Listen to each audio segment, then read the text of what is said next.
فرماتا ہے ان اللہ هو الرزاق ذو القوۃ المتین۔ ترجمہ، بے شک اللہ تعالیٰ ہی بڑا رزق دینے والا، طاقت والا اور مضبوط ہے، مطلب صاف ہے۔ رزق انسان نہیں دیتا، نوکری نہیں دیتی، کاروبار نہیں دیتا، اصل دینے والا اللہ تعالیٰ ہے۔ سب سے پہلی اور سب سے خطرناک غلطی گناہ۔ نبی کریم صلی اللہ تعالیٰ علیہ وسلم نے فرمایا بے شک بندہ گناہ کی وجہ سے رزق سے محروم کر دیا جاتا ہے۔ یہ مسند احمد کی حدیث ہے۔ جب گناہ عام ہو جائیں تو برکت ختم ہو جاتی ہے۔ گناہ کون سے؟ نماز چھوڑ دینا، دھوکہ دینا، جھوٹ بولنا، سود لینا دینا، والدین کی نافرمانی، حرام کمائی۔ کئی لوگ کاروبار میں جھوٹ بولتے ہیں، ناپ تول میں کمی کرتے ہیں، ظاہر میں منافع نظر آتا ہے لیکن کچھ عرصے بعد بیماری، قرض، نقصان شروع ہو جاتا ہے۔ یہ کیا ہے؟ یہ برکت کا اٹھ جانا ہے۔ اللہ تعالیٰ فرماتا ہے فَقُلْتُ اسْتَغْفِرُوا رَبَّكُمْ إِنَّهُ كَانَ غَفَّارًا يُرْسِلِ السَّمَاءَ عَلَيْكُمْ مِدْرَارًا۔ ترجمہ، تم اپنے رب سے استغفار کرو، وہ تم پر بارش برسائے گا۔ نتیجہ، استغفار رزق میں اضافے کا ذریعہ ہے۔ اگر آپ چاہتے ہیں کہ گھر میں پیسہ رکے تو سب سے پہلے 5 وقت کی نماز قائم کریں، روزانہ کم از کم 100 مرتبہ استغفار کریں، حرام کمائی چھوڑ دیں۔ یاد رکھیں حرام مال کبھی فائدہ نہیں دیتا اور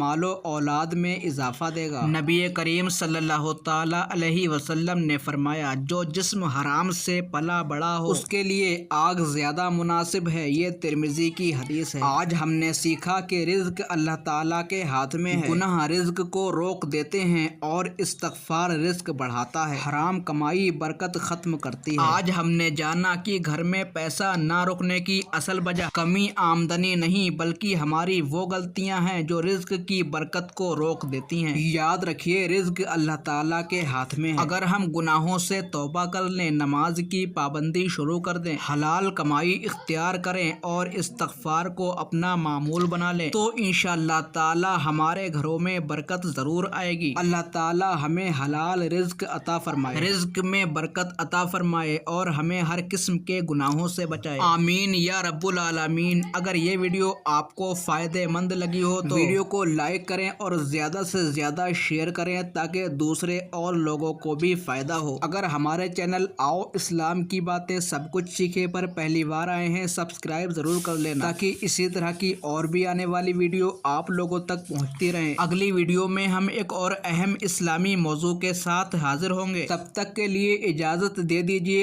السلام علیکم، اللہ حافظ۔